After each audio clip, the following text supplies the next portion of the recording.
जैसे कि आपने पहले भी देखा होगा और सुना भी होगा कि लोगों को जगाने के लिए ढोल ताशे बजाया जाता था। और कभी आपने यदि सरदारों के बीच में देखा होगा तो वो सुबह सुबह प्रभात फेरी निकालते हैं। कुछ ऐसे ही लोग जगे हुए हैं जो कि हर दिन पार्क में आकर के बैठते हैं और लोगों को जगाने की कोशिश करते हैं, और दिनों दिन इनकी संख्या बढ़ती ही जा रही है। एक तबजब संगठन जो कि लोगों को एक ठगी पीड़ित जमा करता परिवार के नाम से इन्होंने संगठन बनाया है और लोगों को जगाने की कोशिश कर रहे हैं। लोग ठगे हुए जा रहे हैं और डेली ठग रहे हैं, कोई नया तरीके से और कोई पुराने तरीके से, हर तरीके से ठगे जा रहे हैं। तो सर से पूछते हैं कि अगला क्या इनका सुझाव हो कि जो लोग जगे और ठगों से मुक्त हो। सर नमस्कार। जी नमस्कार जी।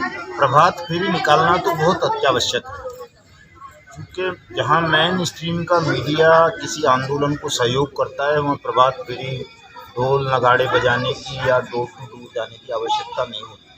मेन स्ट्रीम के मीडिया में देख करके लोग खुद ब खुद उन आंदोलनों से जुड़ जाते हैं। लेकिन चूँकि हमारे आंदोलन में मेन स्ट्रीम का मीडिया नहीं जुड़ा हुआ, केवल सोशल मीडिया है और हमारा अपना संगठन के लोग हैं, तो हमको लोगों को जगाने के लिए प्रभात फेरियाँ निकालनी चाहिए, संध्या फेरियाँ भी निकालनी चाहिए। ढोल नगाड़े ताशे पर्चे पम्पलेट पोस्टर बैनर उन सब का भी इस्तेमाल करना चाहिए।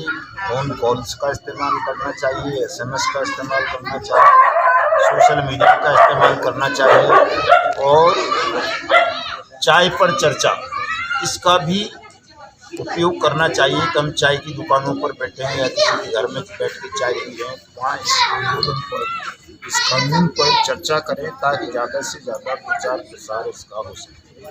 सर आप कानून को, संगठन को मजबूत करने के लिए और कानून को लागू करवाने के लिए आंदोलन कर रहे हैं, लेकिन देश में ज़्यादातर आंदोलन कानून को हटाने के लिए की जाती है।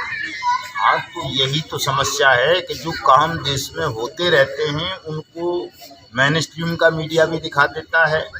तमाम और जो शक्तियाँ होती हैं देश में आंदोलन वगैरह करने वाली, वो सब उन चीज़ों पर जुट जाते हैं।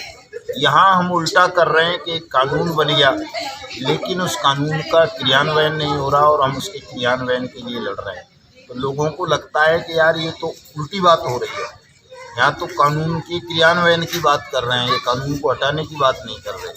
इसी वजह से हमें इतनी दिक्कतें फेस करने में, मैं तो समझता ही हूँ कि जो आज हमारा दुर्भाग्य है कल ये देश का दुर्भाग्य बन जाएगा।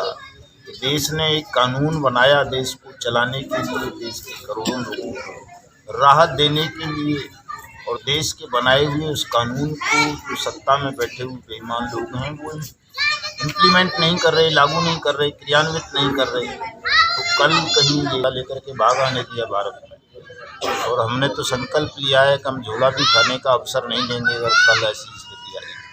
पकड़ लेंगे सबको और 111 के तहत फांसी पर चढ़ाएंगे, भले ही वो कोई प्रधानमंत्री रहा हो, राष्ट्रपति रहा हो, न्यायाधीश रहा हो या कोई IPS IAS रहा हो, कोई भी हो। मतलब मेरा कहने का आशय ये है, चाहे सांसद हो, विधायक हो, कोई भी हो, जो आज सत्ता की कुर्सी पर सदनों में बैठा है, जिसका ये उत्तरदायित्व है कि वो इस कानून का क्रियान्वयन करे। अगर वो कर देंगे तो ठीक है, नहीं तो जेल भरो के बाद आमरण अनशन होगा, फिर करो या मरो होगा, और फिर सीधे सीधे सरकार से इस्तीफ़ा मांगा नहीं जाएगा, छीना जाएगा। और जब इस्तीफ़ा हम छीन लेंगे इनसे तो इस कानून का उपयोग करते हुए इन सबको मृत्यु दंड देंगे। ये भूल गए हैं जो कहाँ का राष्ट्रपति था, इराक का सद्दाम हुसैन, जब उसको पद से हटा दिया तो जेल में ठूंस दिया था, फांसी चढ़ा दिया था इराक के कानून के हिसाब से। वही स्थिति हम हिंदुस्तान में करेंगे अगर इन्होंने भुगतान नहीं किया। सर इसमें सबसे ज़्यादा तो एजेंट का जीना दुष्कर हुआ है।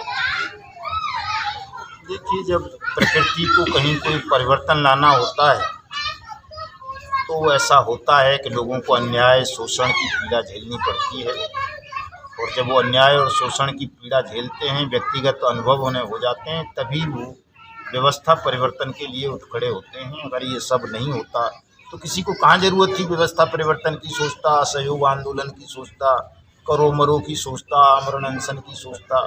जब सब मतलब स्वयं भोगी हुई पीड़ा हुई है हमको सबको, तभी तो हम इतने लोग उठ खड़े हुए हैं। तो नहीं, अब इस अन्याय का भाई मुकाबला करना है, प्रतिकार करना है, बदला लेना है इस अन्याय का। तो जो पीड़ाएं हो गई हैं उनको हो जाने दीजिए, कोई बात नहीं, अब नहीं होगी कोई पीड़ा किसी।